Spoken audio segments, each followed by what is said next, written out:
Welcome बच्चों, today we are back again with the next lecture of electrostatics. But आज lecture number 12 start नहीं कर रहे हैं। आज हम करेंगे critical revision number 2।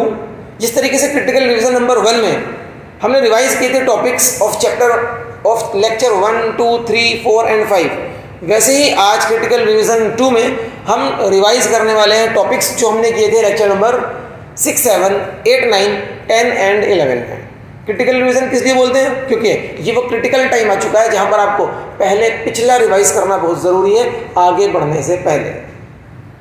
It is because अगर आपको एक सॉलिड स्टेप आगे उठाना है तो उससे पहले अपने पीछे की फाउंडेशन को स्ट्रॉन्ग कर लेना बहुत ज़रूरी है।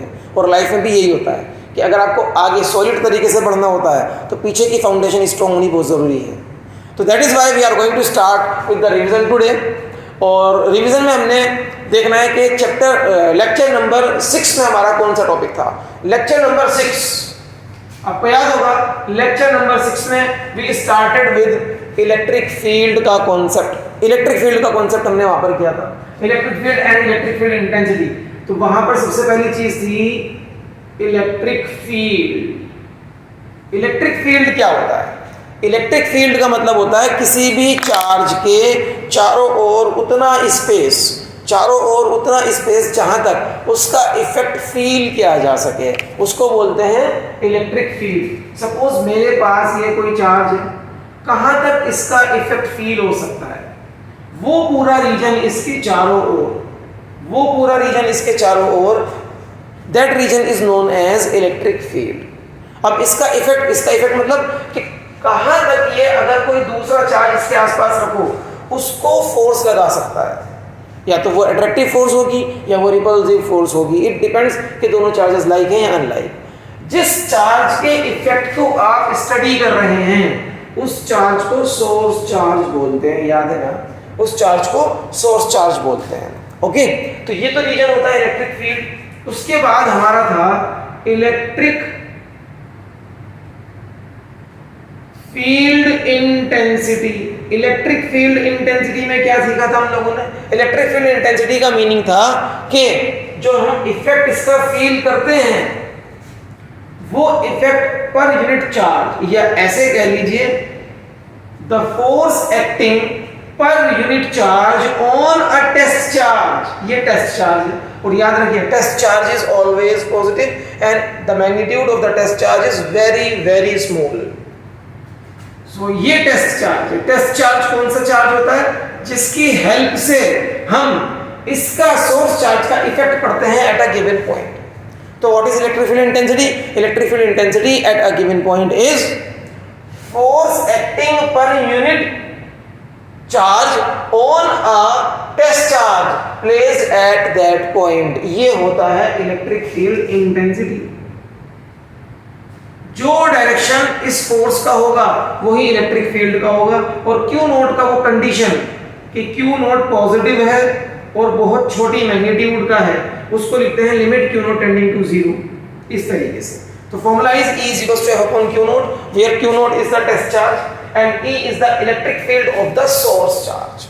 सोर्स चार्ज पॉजिटिव भी हो सकता है, नेगेटिव भी हो सकता है, लेकिन टेस्ट चार्ज का पॉजिटिव ही होना है। इस कॉन्सेप्ट में हमने टेस्ट चार्ज को पॉजिटिव लिया है and it is of very very small magnitude. मतलब इसका मैग्नीट्यूड बिल्कुल 0 जैसा है। Q naught tending to 0, limit of Q naught is tending to 0 means Q naught बिल्कुल 0 जैसा है बट पॉजिटिव है। Unit of electric field intensity is force की यूनिट न्यूटन, चार्ज की यूनिट कूलम। तो न्यूटन पर कूलम और electric field भी एक वेक्टर क्वांटिटी है। इस फॉर्मूले के अकॉर्डिंग, इस डेफिनेशन के अकॉर्डिंग, इस कॉन्सेप्ट के according electric field at a given point का डायरेक्शन वही होता है जो फोर्स एट दिस पॉइंट होगा बिकॉज ऑफ दिस चार्ज। अभी देखो जैसे अगर ये दोनों पॉजिटिव हैं तो फोर्स का डायरेक्शन इधर होगा, दे विल रिपेल, तो इसका इलेक्ट्रिक फील्ड भी इधर ही होगा। इसका इलेक्ट्रिक फील्ड भी इधर ही होगा। ओके, तो इलेक्ट्रिक फील्ड का डायरेक्शन वही होता है जो फोर्स का डायरेक्शन होता है। यहाँ पर ये हमने सीखा था। अच्छा, क्यू नोट को पॉजिटिव ही क्यों लिया और स्मॉल ही क्यों लिया? तो पॉजिटिव तो हमने यहाँ पर बाय कन्वेंशन ले लिया है, ठीक, कि हम पॉजिटिव मानकर चलेंगे, आगे जहाँ भी टेस्ट चार्ज आएगा पॉजिटिव ही मानेंगे, उसको नेगेटिव नहीं मानेंगे, सो दैट अननेसेसरी कंफ्यूजन ना क्रिएट हो। बट वेरी स्मॉल क्यों माना? अब देखो वेरी स्मॉल क्यों माना। वेरी स्मॉल क्यों माना, ये चीज़ शायद हमने लेक्चर नंबर 6 में डिस्कस नहीं की है कि इसको वेरी स्मॉल ही क्यों लिया है।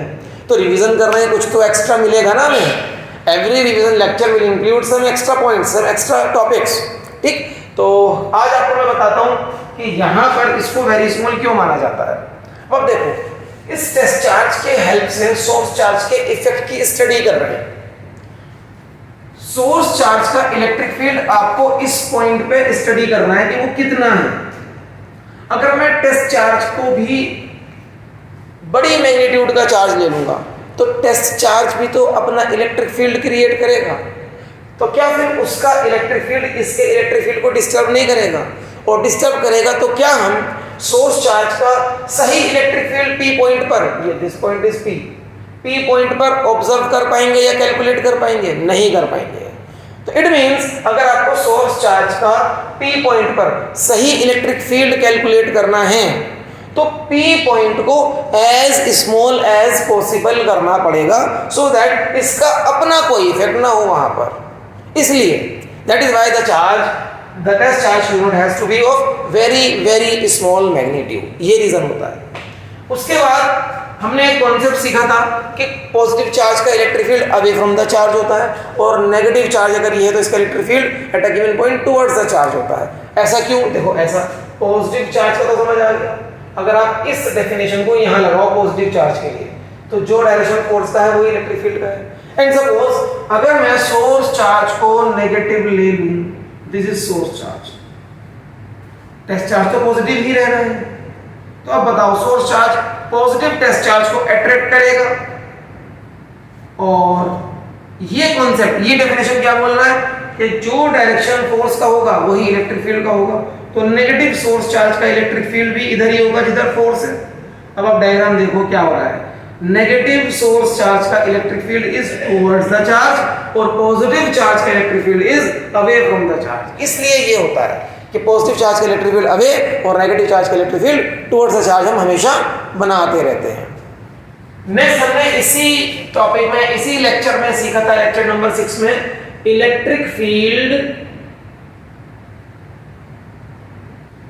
Due two point charge. Electric field due two point charge सीखा था। Electric field due two point charge में क्या था कि अगर मुझे इलेक्ट्रिक फील्ड कैलकुलेट करना है एक पॉइंट चार्ज का with the help of this formula, तो force between the two charges, मान लो अब ये पॉइंट चार्ज ही है और यहां पर मुझे इलेक्ट्रिक फील्ड पता करना है and the distance between the to charge is r, तो फोर्स का फॉर्मूला कूलम्ब्स लॉ से यहां लिख दीजिए। फोर्स का फॉर्मूला 1/4 पाई एप्सिलॉन नॉट, मान लो ये q है और ये q नॉट है, तो q not upon r square, ये मैग्नीट्यूड है। और अगर मैं वेक्टर फॉर्म में लिखूंगा, इधर एक यूनिट वेक्टर बनाया r कैप के ही डायरेक्शन में फोर्स है, r कैप के ही डायरेक्शन में ये फोर्स आ गया, divided by the test charge. तो टेस्ट चार्ज कैंसिल हो जाता है और इलेक्ट्रिक फील्ड का फॉर्मूला बन जाता है 1/4 pi epsilon not q upon r square in the direction of r cap, because जो डायरेक्शन फोर्स का वही इलेक्ट्रिक फील्ड का। अगर मीडियम फ्री स्पेस नहीं है तो 1/4 पाई एप्सिलॉन नॉट की जगह में क्या लिखना होता है? स्मॉल k लिखना होता है, याद है? तो magnitude of the electric field क्या था? 1/4 pi epsilon not q upon r square. किसी भी पॉइंट चार्ज q का electric field at a distance r from it in free space is given by this formula 1/4 pi epsilon naught charge upon distance का square, charge upon distance का square. If the charge is positive, electric field will be away from the charge, but if the charge is negative, electric field will be towards the charge. This was all we did in lecture number 6. lecture number 6 में ये सब कुछ था। उसके बाद lecture number 7, lecture number 7 में क्या study किया हमने? लेक्चर नंबर 7 में हमने पढ़ा था इलेक्ट्रिक फील्ड लाइंस और उसकी प्रॉपर्टीज। सिंपल सा लेक्चर था लेकिन इंपॉर्टेंट है। तो इलेक्ट्रिक फील्ड लाइन क्या होता है? इलेक्ट्रिक फील्ड लाइन एक वो बात है किसी भी रीजन में, सपोज यहाँ पर कोई इलेक्ट्रिक फील्ड लग रहा है, पूरे यहाँ पर इलेक्ट्रिक फील्ड लग रहा है, मुझे पता करना है इलेक्ट्रिक फील्ड का पैटर्न है कैसा। तो मैं क्या करूँगा? मैं यहाँ पर एक पॉजिटिव टेस्ट चार्ज छोड़ दूंगा which is of very very small magnitude, लेकिन पॉजिटिव। तो पॉजिटिव टेस्ट चार्ज जिस पाथ उसको छोड़ दो उसके हाल पर, तो वो मूव करना शुरू कर देगा। क्यों? क्योंकि कोई भी चार्ज इलेक्ट्रिक फील्ड में डालोगे तो it will experience a force, it will experience a force. ये कॉन्सेप्ट कहां से आया था? ये कॉन्सेप्ट भी इसी से आया है। देखो यहां पर अगर हम थोड़ी देर के लिए पीछे की कहानी भूल जाओ, सिर्फ इतना देखो, सिर्फ इतना ऑब्जर्व करो, इतना। तो यहां पर इलेक्ट्रिक फील्ड लग रहा है इस डायरेक्शन में। अब आप देखो इलेक्ट्रिक फील्ड, अगर इस इलेक्ट्रिक फील्ड वाले रीजन में मैंने टेस्ट चार्ज रख दिया Q नॉट, तो इसके ऊपर फोर्स लग रही है ना F, ये वाली force F। And what will the formula of this force? F is equals to Q naught E, F is equals to Q naught E, F is equals to Q naught E। तो अगर कोई test charge या कोई भी charge, test charge छोड़ो, कोई भी charge तुम इलेक्ट्रिक फील्ड वाले रीजन में रखते हो तो उसके ऊपर फोर्स लगती है QE। अगर आपने एक चार्ज रखा Q इलेक्ट्रिक फील्ड E में, तो उसके ऊपर फोर्स लगेगी QE। आपने चार्ज रखा Q नॉट तो फोर्स लगेगी Q नॉट E। आपने चार्ज रखा कैपिटल Q तो फोर्स लगेगी कैपिटल QE। ये कॉन्सेप्ट है यहाँ पर। तो अगर यहाँ पर कोई इलेक्ट्रिक फील्ड वाला रीजन है, वहां पर आप एक टेस्ट चार्ज छोड़ देते हो तो उस पर फोर्स लगेगा, फोर्स लगेगा तो it will start to move करेगा। तो अब आप चेक करो कि वो कौन से पाथ पे जा रहा है। सपोज ये ऐसे गया, तो इसी पाथ को ट्रेस कर लो, इसी को बोलते हैं electric field line. Electric field line में बी अ स्ट्रेट लाइन और it can be a curve, वो कर्व भी हो सकता है। आपने इस टेस्ट चार्ज को यहाँ रखा, यहाँ रखने पर शायद वो कोई और पाथ जाए, मान लो ये वाला पाथ गया, तो अब यहाँ पर इलेक्ट्रिक फील्ड लाइन ऐसे है। और डायरेक्शन कैसे मार्क करेंगे? The direction of electric field line will be along the direction of the motion of the positive test charge. आपने इसको यहाँ रखा, यहाँ रखने पर पता चला कि वो ऐसे जा रहा है, तो इलेक्ट्रिक फील्ड लाइन यहाँ पर ऐसे है, ये इस तरीके से। ठीक है, इलेक्ट्रिक फील्ड लाइन की कुछ प्रॉपर्टीज थी, जैसे कि फर्स्ट प्रॉपर्टी हमने सीखी थी कि electric field line positive charge से स्टार्ट होते हैं और नेगेटिव चार्ज पे खत्म हो जाते हैं, टर्मिनेट हो जाते हैं। तो इनका एक ओरिजिनेटिंग पॉइंट होता है, इनका एक टर्मिनेटिंग पॉइंट भी होता है। नंबर 2, इलेक्ट्रिक फील्ड लाइन जिस सरफेस से भी निकलते हैं, पॉजिटिव से निकलते हैं वैसे तो पॉजिटिव पर जिस सरफेस से भी निकलेंगे, they will originate perpendicular to the surface. हमेशा सरफेस से 90 डिग्री पर निकलते हैं। और इसी तरीके से जिस सरफेस पे भी टर्मिनेट होंगे, मान लो यहाँ टर्मिनेट होना है, तो 90 डिग्री टू द सरफेस वो जाकर टर्मिनेट होगा। It means electric field line यहाँ इस पॉइंट से कभी ऐसे नहीं निकल सकता, हमेशा इसी डायरेक्शन में निकलेगा। ये गलत है। मतलब ये भी कह सकते हो कि एक पॉइंट से एक ही इलेक्ट्रिक फील्ड निकलेगा और एक पॉइंट पर एक ही इलेक्ट्रिक फील्ड का लाइन टर्मिनेट होगा। यहाँ पर भी कोई दूसरा लाइन नहीं आ सकता है।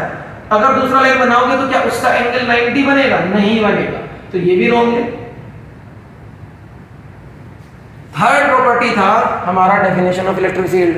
डेफिनेशन ऑफ इलेक्ट्रिक फील्ड क्या है? इलेक्ट्रिक फील्ड वो लाइन है, स्ट्रेट और कर्व, जिनके किसी भी पॉइंट पर अगर आप टेंजेंट डालोगे तो tangent at that point will give us the direction of electric field at that point. मान लो यहाँ पर डालना है टेंजेंट, तो tangent at this point will give us the direction of electric field at this point. यहाँ पर डालना है टेंजेंट, तो tangent at this point will give the direction of electric field at this point. तो electric field line कैसी line है? जिनके ऊपर अगर आप किसी पॉइंट पर टेंजेंट डालते हो तो उस पॉइंट पर आपको इलेक्ट्रिक फील्ड का डायरेक्शन मिल जाता है। थर्ड डायरेक्शन वाली प्रॉपर्टी, ये भी डन। फोर्थ प्रॉपर्टी में हमने क्या सीखा था? फोर्थ प्रॉपर्टी के अकॉर्डिंग इलेक्ट्रिक फील्ड लाइंस कभी भी क्लोज्ड लूप्स नहीं बनाती। Never form close loops. मतलब जहां से इलेक्ट्रिक फील्ड लाइन मान लो यहां से स्टार्ट हुई है तो घूमकर यहीं आ जाए, इट इज नेवर पॉसिबल। ऐसा कभी नहीं हो सकता। क्यों? क्योंकि इनका एक स्टार्टिंग पॉइंट होता है, एक एंडिंग पॉइंट होता है। अब जहां पर स्टार्टिंग पॉइंट है वहां पॉजिटिव चार्ज रहा होगा, जहां पर एंड हो रहा है वहां नेगेटिव चार्ज रहा होगा। क्या तुम जिस जगह पर पॉजिटिव चार्ज रखा है ठीक उसी पॉइंट पर नेगेटिव चार्ज रख सकते हो? नहीं रख सकते ना।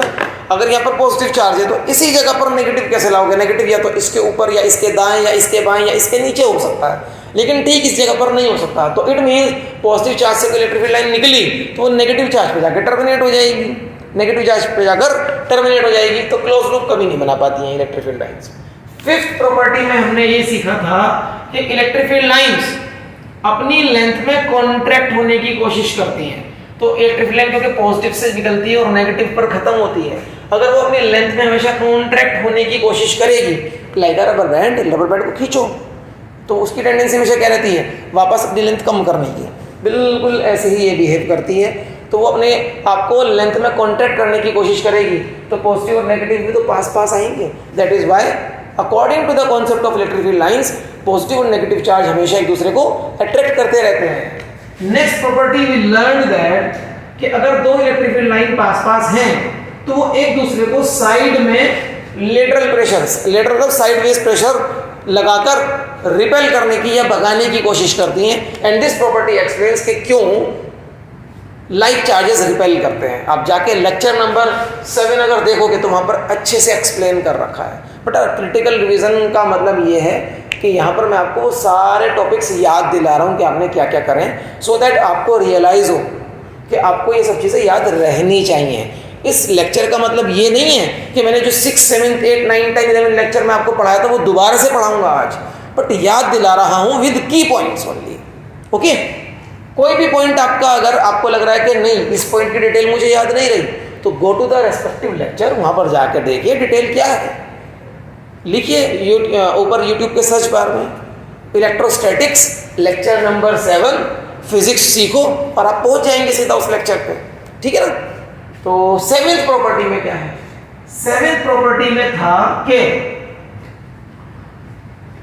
अगर कुछ इलेक्ट्रिक फील्ड लाइन आपको मिल जाए किसी रीजन में, तो आप चेक करो कि इलेक्ट्रिक फील्ड लाइन कहीं पर पास पास हो सकती हैं, देखो यहाँ पर ज्यादा पास पास है, और कहीं पर दूर दूर हो सकती हैं, यहाँ थोड़ा दूर दूर हो चुकी हैं। तो जहां पर इलेक्ट्रिक फील्ड लाइन पास पास होती हैं, ये बताता है हमें कि इस रीजन में इलेक्ट्रिक फील्ड स्ट्रॉन्ग है, इलेक्ट्रिक फील्ड की वैल्यू ज्यादा आएगी यहाँ पर, और इस रीजन में इलेक्ट्रिक फील्ड की वैल्यू कम आएगी, यहाँ पर इलेक्ट्रिक फील्ड की इंटेंसिटी वीक है। And the last property was all about कि दो इलेक्ट्रिक फील्ड लाइन कभी एक दूसरे को नहीं काट सकते। इस तरीके का डायग्राम इलेक्ट्रिक फील्ड का आपको कभी नहीं मिलेगा, they will never intersect। क्यों?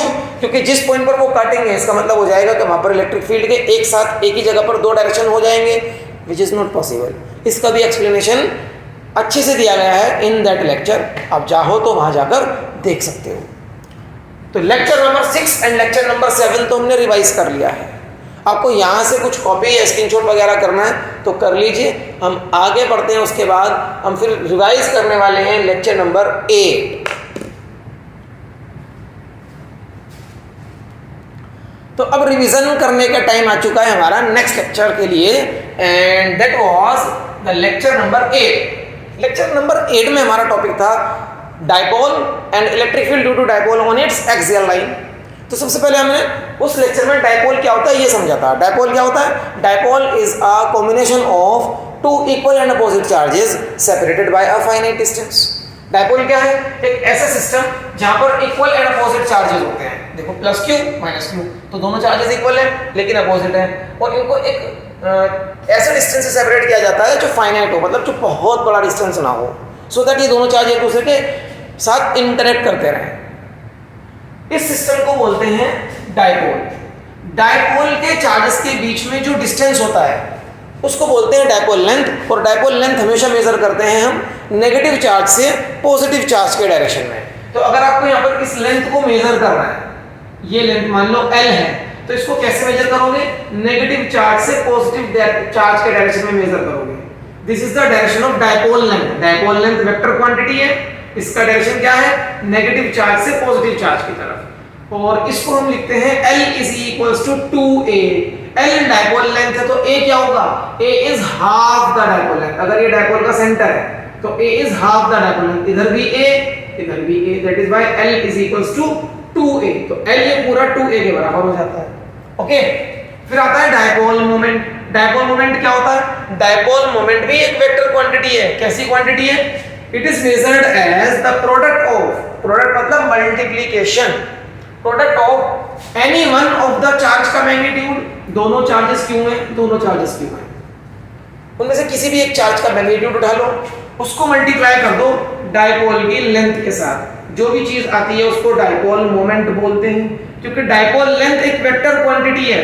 तो डायपोल मोमेंट भी एक वेक्टर क्वांटिटी ही बन गया, it is also a vector quantity. और जो डायरेक्शन डायपोल लेंथ का होता है वही डायपोल मोमेंट का होता है। मींस अगर आपका डायपोल ऐसे रखा हुआ है तो डायपोल मोमेंट का डायरेक्शन ये होगा, from negative to positive charge. अगर आपका डायपोल ऐसे रखा है तो डायपोल मोमेंट का डायरेक्शन ये होगा, और डायपोल अगर आपका ऐसे रखा है तो डायपोल मोमेंट का डायरेक्शन ये होगा। It is always measured from negative to positive charge, negative to positive charge, negative to positive charge. Then the next topic was कि हमने समझा था कि इलेक्ट्रिक डायपोल की दो लाइंस, एक्सियल लाइन और इक्वेटोरियल लाइन कौन कौन सी होती हैं। तो बेटा इसमें है वो लाइन जो डायपोल के दोनों चार्जेस को ज्वाइन करके निकल रही हो, उसे बोलते हैं एक्सियल लाइन, और इस लाइन पर आने वाले पॉइंट्स को बोलते हैं एक्सियल पॉइंट्स। लेकिन एक्सियल पॉइंट का जो भी फॉर्मूला आएगा इलेक्ट्रिक फील्ड का, वो फॉर्मूला उन पॉइंट्स पर एप्लीकेबल नहीं है जो दोनों चार्जेस के बीच वाले पॉइंट्स होते हैं। वो फॉर्मूला या तो दोनों चार्जेस के राइट साइड पर आने वाले एक्सियल पॉइंट्स के लिए एप्लीकेबल होता है, या दोनों चार्जेस के लेफ्ट साइड पर आने वाले पॉइंट्स के लिए एप्लीकेबल होता है। और डायपोल लेंथ का, ये जो डायपोल की लेंथ है ना, इस लेंथ का परपेंडिकुलर बाइसेक्टर अगर आप बना लो तो वो डेफिनेटली डायपोल के सेंटर से ही निकलेगा। इसको बोलते हैं इक्वेटोरियल लाइन। एक्सियल लाइन एक ही होती है, बट इक्वेटोरियल लाइन आप इनफाइनाइट इक्वेटोरियल लाइन बना सकते हो। Suppose this is a dipole, this is positive charge, this is negative charge, तो एक्सियल लाइन तो एक ही होगी, लेकिन इक्वेटोरियल लाइन ऐसे भी बना सकते हो, ऐसे भी तो बना सकते हो। ये भी तो इस डायपोल की लेंथ का परपेंडिकुलर बाइसेक्टर है, ठीक है ना। ऐसे भी बना सकते हो, एक यूं जाती हुई यूं इक्वेटोरियल लाइन, और ऐसे भी बना सकते हो यूं आती हुई। ये सब क्या होंगे, ये सब perpendicular bisector of dipole length होंगे, और सारे के सारे डायपोल के सेंटर से जाएंगे, और सारे के सारे इस प्लेन से जाएंगे, इस प्लेन से। जिस प्लेन पर, अगर मैं आपको थोड़ा ऐसे करके दिखाऊं, ऐसे रियलाइज करो कि पूरा का पूरा ये वाला प्लेन, सारे के सारे इक्वेटोरियल लाइन यूं बना लो, यूं बना लो, या ऐसे सीधी बना लो, या ऐसे हॉरिजॉन्टल बना लो, सारी इक्वेटोरियल लाइन एक ही प्लेन पर बन रही है ना। जिस प्लेन पर ये सारी इक्वेटोरियल लाइन बनती है, इस प्लेन को इक्वेटोरियल प्लेन बोलते हैं, ठीक। इसके बाद हमने कहा था कि इक्वेटोरियल लाइन पर अगर कोई पॉइंट मार्क कर दो, दिस इज डायपोल, डायपोल के charges plus Q minus Q. अब एक्सियल लाइन पर डायपोल के सेंटर से r डिस्टेंस की दूरी पर एक पॉइंट मार्क करा P, तो ये पॉइंट बन गया मेरा एक्सियल पॉइंट। मुझे पता करना है कि यहां पर कितना फील्ड है, कितना इलेक्ट्रिक फील्ड है ड्यू टू दिस डायपोल। तो हमने डेरिवेशन किया था जिसमें देखा था कि पॉजिटिव चार्ज का electric field away from the charge इधर होगा E1, नेगेटिव चार्ज का electric field towards the charge इधर होगा E2। किसी को भी E1 किसी को भी E2 मान सकते हो, कोई ऐसी बड़ी बात नहीं है इसमें। फिर देखा कि ये दोनों एक दूसरे के इक्वल एंड अपोजिट हैं, तो रिजल्टेंट फील्ड कैसे आएगा, बड़ा वाला फील्ड माइनस छोटा वाला फील्ड। तो E1 माइनस E2 को सब्ट्रैक्ट किया तो E का आंसर आया E, ये E का आंसर आया था पूरे डेरिवेशन के बाद 1/4 pi epsilon naught if the charges are in free space. तो 1/4 pi epsilon naught 2pr, p is the dipole moment, q into 2a, r is the distance from the center of the dipole of the point P upon r square minus a square, a is half the length of the dipole, a क्या होता है half the length of the dipole। ये formula था electric field due to dipole on its axial line. अगर ये point बहुत दूर निकल जाए, फार अवे पॉइंट, तो फार अवे पॉइंट के लिए फॉर्मूला बन जाता है 1/4 pi epsilon naught 2p upon r cube, and the direction of the electric field is always parallel to the direction of the dipole moment. देख लो आप, dipole moment का डायरेक्शन क्या है, from negative to positive charge, और electric field का direction भी क्या है, इसी डायरेक्शन में है ना, इसी लाइन पर। तो मैं कह सकता हूं कि electric field on the axial line और डायपोल मोमेंट दोनों सेम डायरेक्शन में होते हैं, तो दोनों पैरेलल वेक्टर हैं, या कह लो कि दोनों के बीच का एंगल 0 डिग्री है। ये सब चीजें हमारा लेक्चर नंबर 8 के टॉपिक्स थे। Now the lecture number 9। Lecture number 9 में क्या सीखा था हमने, अब उसे देख लेते हैं एक बार। लेक्चर नंबर 9 का रिवीजन। लेक्चर नंबर 9 का टॉपिक था हमारा electric field due to dipole on its equatorial point. Equatorial line आपको अभी बताई है मैंने, ये होती है इक्वेटोरियल लाइन। अच्छा, हमने जो लेक्चर में उसमें टॉपिक किया था, तो वहां पर डायग्राम में हमने इक्वेटोरियल पॉइंट को नीचे की तरफ मार्क किया था, लेकिन आज मैंने डायग्राम बनाया है इक्वेटोरियल पॉइंट को थोड़ा ऊपर मार्क कर दिया है। डायपोल के ऊपर। यहाँ भी तो मार्क कर सकते हैं ना, क्योंकि यहाँ कोई पॉइंट मार्क करो, यहाँ कोई पॉइंट, इक्वेटोरियल लाइन पर कहीं भी कोई पॉइंट मार्क करो तो इक्वेटोरियल पॉइंट ही हुआ। तो थोड़ा सा डायग्राम को डिफरेंट कर दिया है आज, सो दैट हमें चीज़ों को रटना नहीं है, हमें समझना है। और रिवीजन का मतलब यही है कि रिवीजन में आपको कुछ ना कुछ नया भी मिलता रहेगा बेटा। सिर्फ और सिर्फ वही चीज़ जो मैंने आपको लेक्चर्स में कराई है वही रटा दूंगा क्या? रटाने के लिए ये लेक्चर नहीं है, ये लेक्चर है आपको ये रियलाइज़ कराने के लिए कि आपने अब तक कितना पढ़ लिया है। आप उस चीज़ को पढ़ने के बाद भूल तो नहीं रहे हो, वो आपके रजिस्टर में बंद होकर तो नहीं रह गए हैं, उसको वापस रिकॉल करना बहुत ज़रूरी है।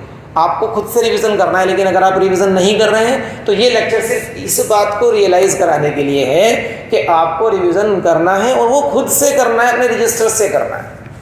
कोई टॉपिक बिल्कुल भूल चुके हो, याद नहीं आ रहा है, तो you can go back to that lecture. मान लीजिए आपको ये टॉपिक याद नहीं आ रहा कि इक्वेटोरियल लाइन पर डायपोल का डेरिवेशन, डायपोल के इलेक्ट्रिक फील्ड का डेरिवेशन किस तरह से करा था, तो सीधा सीधा अभी यूट्यूब के सर्च बार में आप लिखो electric field due to dipole on its equatorial line, physics सीखो, और चाहो तो लेक्चर नंबर 9 डाल दो, 9, आप सीधा उस लेक्चर पर पहुंच जाएंगे।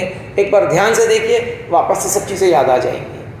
This is the importance of the revision lecture, कि आपको रियलाइज हो कि रिवीजन नहीं करोगे तो पीछे की सब चीज़ें भूल जाओगे और आगे बढ़ना मुश्किल हो जाएगा।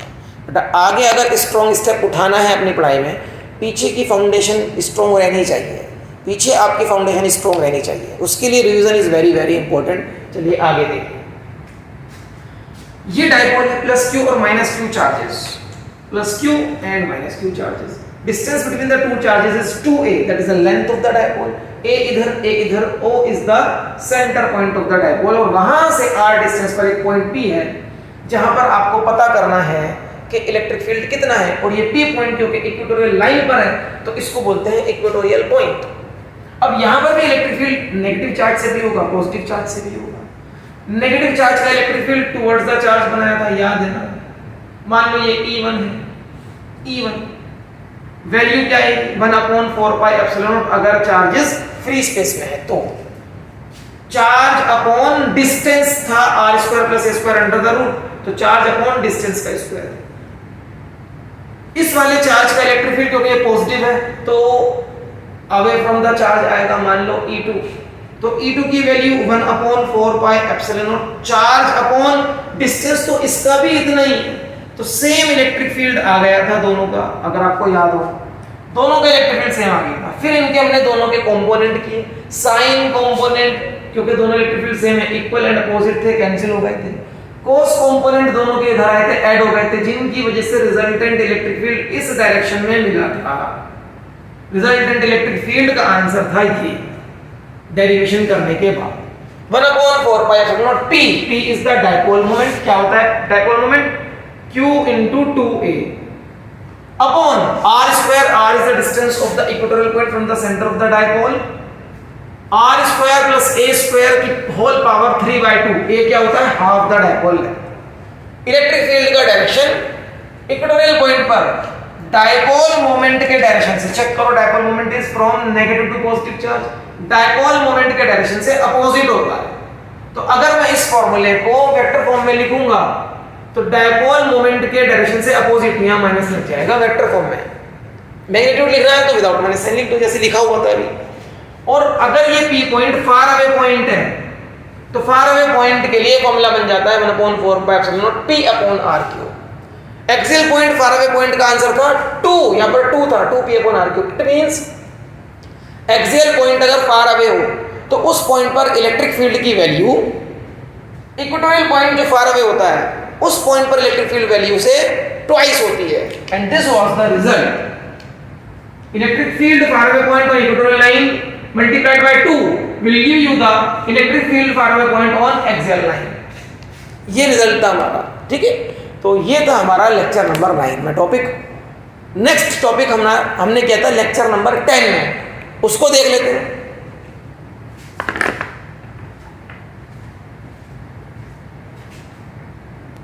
So next topic was in lecture number 10. Lecture number 10 में जो हमने टॉपिक किया था, the heading was torque acting on a dipole. Torque acting on a dipole when it is placed in uniform electric field. अब देखो खुद का dipole का अपना इलेक्ट्रिक फील्ड तो होता ही है, लेकिन अगर हम इस डायपोल को किसी दूसरे इलेक्ट्रिक फील्ड में रख दें, मान लो एक ऐसे रूम में रख दें, सपोज इस रूम के अंदर पहले से इधर इलेक्ट्रिक फील्ड लग रहा है and electric field is uniform, तो ऐसे रूम में रख दें जहाँ पर पहले से इलेक्ट्रिक फील्ड है, तो उस इलेक्ट्रिक फील्ड में रखने के बाद डायपोल कैसे बिहेव करेगा। तो हेडिंग से हमें पता चल रहा है कि डायपोल पर टॉर्क लगेगा, और जिस चीज़ पर भी टॉर्क लगता है वो रोटेट करना शुरू कर देता है, वो घूमना शुरू कर देता है। तो ये डायपोल किस तरीके से घूमता है, ये चीज़ की डिटेल हमें इस लेक्चर में पता चली थी। और कितना टॉर्क लगता है, चलो डायरेक्टली उस पर आ जाते हैं। कैसे लगता है, चलो थोड़ा सा वो भी याद दिला देता हूँ। देखो, अगर कोई भी चार्ज तुमने रखा है इलेक्ट्रिक फील्ड ई में, तो उस चार्ज पे फोर्स लगती है ना, suppose the charge is Q, तो इस पे फोर्स लगेगी क्यू ई, और पॉजिटिव चार्ज है तो फोर्स लगती है along the direction of the field, और नेगेटिव चार्ज है तो फोर्स लगती है opposite to the direction of the field. और ये इलेक्ट्रिक फील्ड वाले लेक्चर में अच्छे से एक्सप्लेन किया हुआ है, I think in the lecture number 6 में शायद ये अच्छे से हमने एक्सप्लेन किया हुआ है। आप जाकर देख सकते हैं कि क्यों direction of the force negative charge का अपोजिट टू द फील्ड होता है और पॉजिटिव चार्ज का अलोंग द फील्ड होता है। अब ये दोनों फोर्सेस कैसी, इक्वल एंड अपोजिट है, तो net force acting on the dipole क्या हो गया, 0। क्यू ई इधर, तो नेट फोर्स तो कैंसिल हो चुकी है। बट क्योंकि दोनों फोर्सेस का लाइन अलग अलग है, तो क्या ये दोनों फोर्सेस ये वाली फोर्सेस को ऐसे क्लॉकवाइज और ये ऐसे क्लॉकवाइज घुमाना चाहेंगी। ऐसी फोर्सेस जिनकी लाइन अलग अलग होती है बट वो इक्वल एंड अपोजिट होती हैं, एक ही ऑब्जेक्ट पर लग रही होती हैं, एक ही सिस्टम पर लग रही होती हैं, उनको बोलते हैं कपल, और कपल से बनता है टॉर्क। और वहां पर टॉर्क का डेरिवेशन जो हमने किया था, तो टॉर्क इस डायपोल पर कितना लग रहा है उसका आंसर हमने ड्राइव किया था, 2 स्टेप का डेरिवेशन था, PE sin theta. What is theta? Theta is the angle between the direction of the electric field and dipole moment. Dipole moment यहाँ पर ऐसा है ना, it is always directed from negative to positive charge. तो ये angle theta था, this angle is theta. Torque is equals to PE sin theta. P constant है, E वो भी कांस्टेंट है क्योंकि इलेक्ट्रिक फील्ड तो यूनिफॉर्म है, तो it depends upon sin theta. तो अकॉर्डिंगली टॉर्क का ग्राफ ये था जैसा कि साइन का ग्राफ होता है। मैक्सिमम वैल्यू ऑफ टॉर्क होती है प्लस PE और मिनिमम वैल्यू ऑफ टॉर्क होती है 0। ये टॉर्क की मैक्सिमम वैल्यू है दूसरे डायरेक्शन में। यहाँ पर torque is a vector quantity, तो उसका प्लस और माइनस सिर्फ डायरेक्शन दिखाता है, प्लस और माइनस सिर्फ डायरेक्शन दिखाता है। जैसे कि अभी ये अभी इस तरीके से घूम रहा है, कैसे घूम रहा है, क्लॉकवाइज घूम रहा है। अगर तुम क्लॉकवाइज को पॉजिटिव ले रहे हो तो एंटी क्लॉकवाइज को नेगेटिव लेना पड़ेगा, एंटी क्लॉकवाइज को पॉजिटिव लिया है तो क्लॉकवाइज को नेगेटिव कर लेना। तो यहां पर अगर मैं पॉजिटिव टॉर्क ले रहा हूं क्लॉकवाइज वाले डायरेक्शन के लिए, तो ये वाला ग्राफ देखो पॉजिटिव वैल्यूज दिखा रहा है टॉर्क की, तो यहां पर मतलब वो क्लॉकवाइज घूम रहा होगा, लेकिन यहां पर एंटी क्लॉकवाइज घूम रहा होगा। और मोशन ऑफ द डायपोल कैसा रहता है, देखो ये डायपोल रोटेशन ऐसे नहीं करेगा कि एक बार टॉर्क लगा तो यूं घूमना शुरू कर दिया हमेशा के लिए, ना ऐसे नहीं। ये डायपोल ऐसे आएगा लाइक दिस, जब इस पोजीशन पर आएगा तो टॉर्क हो जाती है 0। आप सोचो एंगल 0 हो चुका है, sin 0 विल बी 0, तो PE into 0 torque will be 0। तो जब एंगल 0 डिग्री होता है तो टॉर्क कितना हो जाता है 0। लेकिन अपने इनर्शिया ऑफ मोशन की वजह से वो आगे निकल जाएगा और जितना एंगल थीटा इधर था इतना नीचे तक जाएगा, और जब ये नीचे जाएगा तो टॉर्क का डायरेक्शन हो जाएगा एंटी क्लॉकवाइज।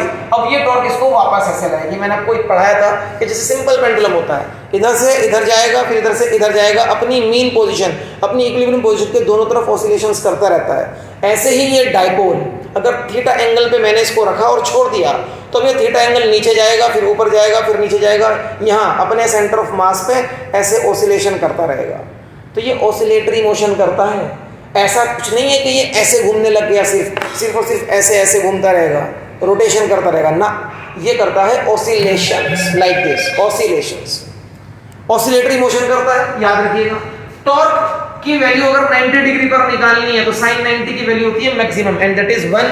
तो sin 90 1 करोगे तो you will get maximum value of torque PE into 1 is PE, और ये मैक्सिमम वैल्यू ऑफ टॉर्क होती है। 180 पर भी sin 180 0, तो एनीथिंग into 0 is 0, टॉर्क हो जाता है 0, टॉर्क 0 हो जाता है। जब आपने इसको 0 डिग्री पर रखा है तो डायपोल ऐसे रखा होगा, इलेक्ट्रिक फील्ड तो ऐसे ही, तो it is placed parallel to the field. जब आपने 90 डिग्री पर रखा है तो डायपोल ऐसे रखा होगा, इलेक्ट्रिक फील्ड तो इसी तरीके से है, तो 90 डिग्री पर रखा है मतलब परपेंडिकुलर टू द फील्ड। और 180 का मतलब होता है डायपोल का पॉजिटिव चार्ज इधर, नेगेटिव चार्ज इधर, तो डायपोल मोमेंट इधर है लेकिन इलेक्ट्रिक फील्ड तो इधर है ना, तो इन दोनों के बीच में बन गया 180 डिग्री का एंगल, मतलब it is placed anti parallel. यहाँ पर इट इज प्लेस्ड परपेंडिकुलर, यहाँ पर it is placed parallel to the field. Okay, तो ये कुछ स्पेशल केसेस थे जहां पर टॉर्क जीरो या मैक्सिमम होता रहता है। उसके बाद हमारा नेक्स्ट लेक्चर था लेक्चर नंबर 11, जहां पर टॉपिक था, जहां पर हेडिंग था electrostatic potential energy of the dipole when it is placed in uniform electric field. मतलब जब डायपोल को आप यूनिफॉर्म इलेक्ट्रिक फील्ड में रखते हो उस पर टॉर्क तो लगता ही लगता है, लेकिन उसके साथ एक प्रॉपर्टी और जुड़ी है, एक फिजिकल क्वांटिटी और जुड़ी है कि उसके पास पोटेंशियल एनर्जी भी आ जाती है, क्योंकि वो इलेक्ट्रिक फील्ड में रखा है तो उसकी पोटेंशियल एनर्जी का नाम होता है इलेक्ट्रिक पोटेंशियल एनर्जी या इलेक्ट्रोस्टैटिक पोटेंशियल एनर्जी। अब वो पोटेंशियल एनर्जी क्यों आई थी?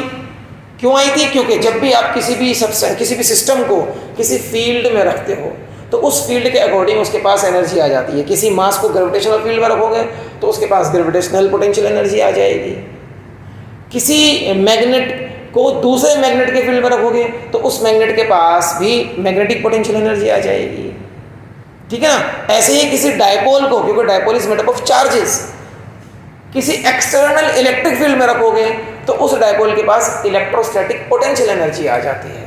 अब यहाँ पर कॉन्सेप्ट था difference in the potential energy का। Difference in the potential energy का डेरिवेशन हमने किया और पता चला कि difference in the potential energy का फॉर्मूला ये था। बट इस फॉर्मूले की डिटेल्स क्या है? देखो, इस फॉर्मूले की डिटेल्स मैं आपको बताता हूँ। ये पोटेंशियल एनर्जी का डिफरेंस आया क्यों, किस तरीके से आया, और ये difference of the potential energy इस डायपोल के अंदर कैसे सेव होगा। जब भी आप किसी भी सिस्टम को अगेंस्ट द फील्ड लेकर जाते हैं, मान लो एक ऑब्जेक्ट है, मैंने इसको against the gravitational field, against the field का मतलब क्या है? ग्रेविटेशनल फील्ड क्या चाहता है कि ये छोड़ते ही कहाँ जाएगा, नीचे।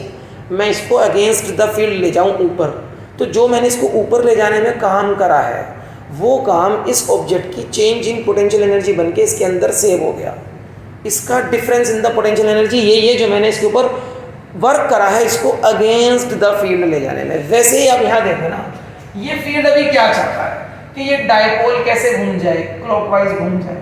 मैं क्या करूं, इस डायपोल को पकड़ के एंटी क्लॉकवाइज घुमा दूं।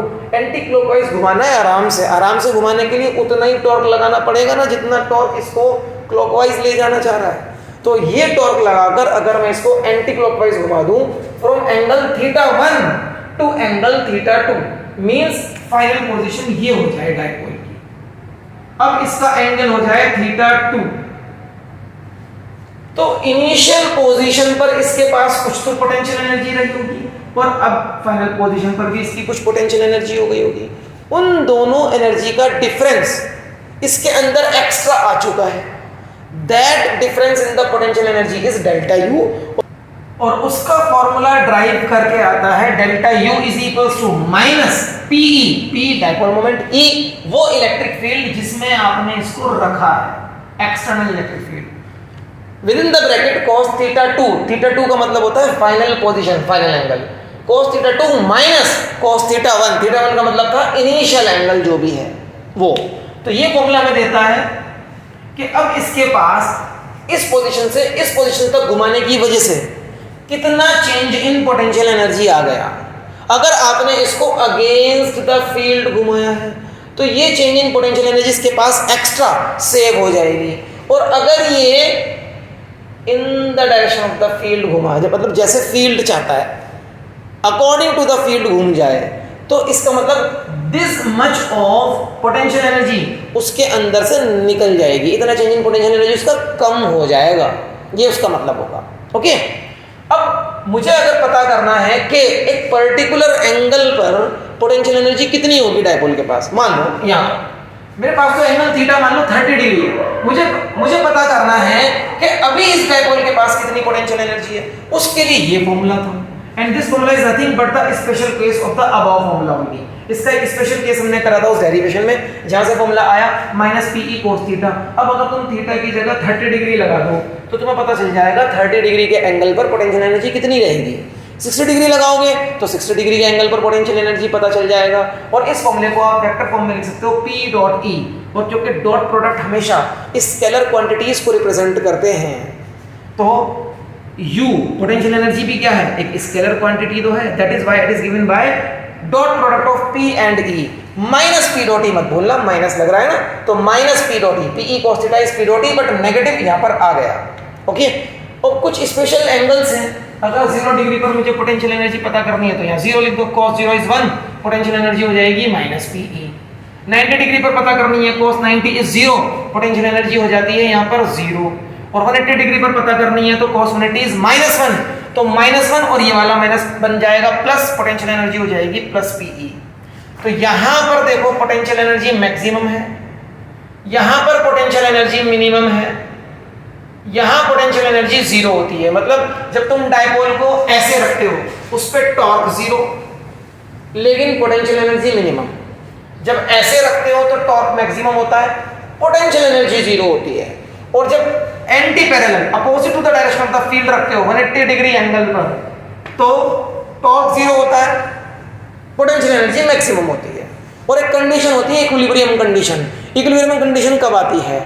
इक्विलिब्रियम कंडीशन आती है when net force as well as net torque acting on any system is 0। अब देखो यहाँ पर फोर्स तो हमेशा 0 ही रहती है, नेट फोर्स QE इधर QE इधर, पर टॉर्क कब कब 0 होता है? 0 डिग्री एंगल पर जब रखते हैं ऐसे, और 180 डिग्री एंगल पर जब रखते हैं ऐसे एंटी पैरेलल, तो टॉर्क 0 होता है। तो इन दोनों कंडीशंस में आता है इक्विलिब्रियम, और ये इक्विलिब्रियम होता है दो तरह का, स्टेबल या अनस्टेबल। अब कैसे पता चलेगा कौन सा इक्विलिब्रियम स्टेबल है और कौन सा अनस्टेबल? स्टेबल इक्विलिब्रियम उसको बोलते हैं जब पोटेंशियल एनर्जी मिनिमम हो जाए।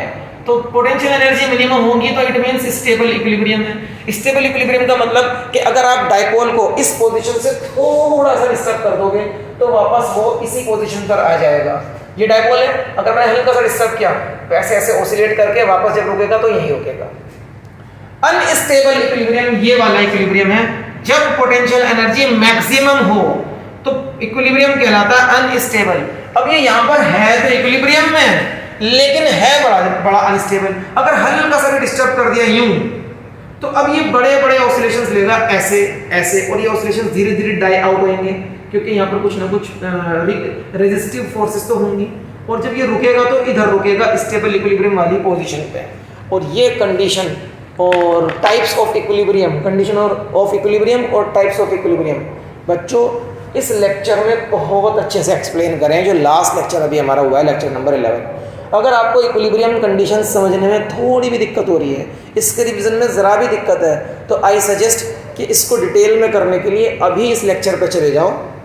Electrostatic potential energy of dipole when placed in external field लिखो, लेक्चर नंबर 11 फिजिक्स सीखो, और इलेक्ट्रोस्टैटिक्स लिख दो आगे।